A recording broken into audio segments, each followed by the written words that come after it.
Rohan comic book movie. Hi, Sean. How are you? Yeah, I'm doing well. How are you?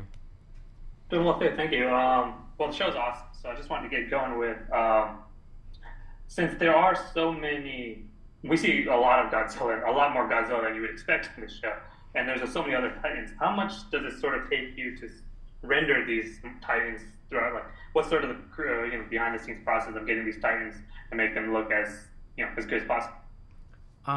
It's a really detail oriented thing. You first step is obviously just animate them in a way that feels realistic and has scale, and you know, it's a real art of finding like Godzilla doesn't just move slow. He's actually moving crazy fast, and when something moves crazy fast, it takes a long time to slow down. So you get that motion right, you get that sense of momentum.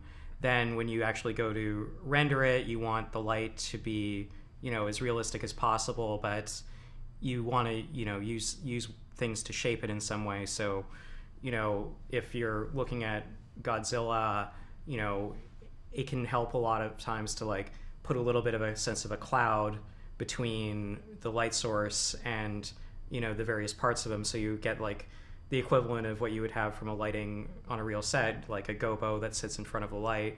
You sort of use the clouds to kind of do that thing and filter that through, and so you get patches of brightness on his face, and then that goes off into darkness or midtone across his back.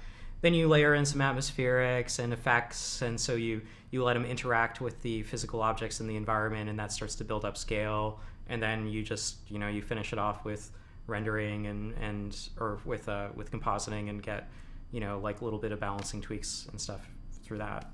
So, yeah, no, it has some of my favorite monster scenes that we've seen, I think, in this entire franchise.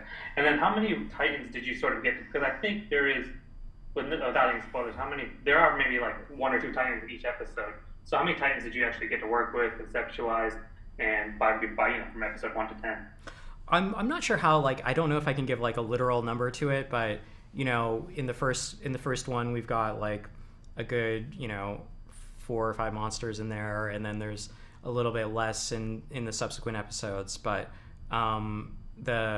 we do sort of keep introducing new ones as the series is going, up to the end.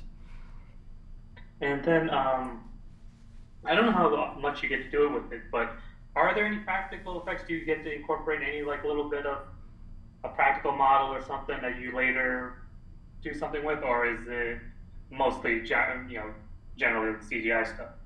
Yeah, I mean, we talked about using some practical models on this one, and a lot of it was just down to time. Like, we were figuring out a lot of what our scenes were going to be, a little close to the deadline, so we were shooting things and not necessarily knowing exactly what the things were going to be.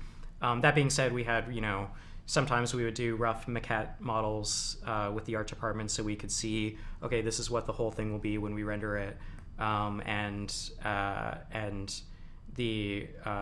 then we had a practical SFX team doing explosions and rain and shaking sets and all that kind of stuff to give that sense of realism to wherever the characters were. Like, if a rock was falling, you wanted that dust and stuff to bounce off them, right, and the actors in a plausible way, rather than try to do it all in post. Yeah, absolutely. Awesome. Well, thank you so much, John. I really appreciate your time.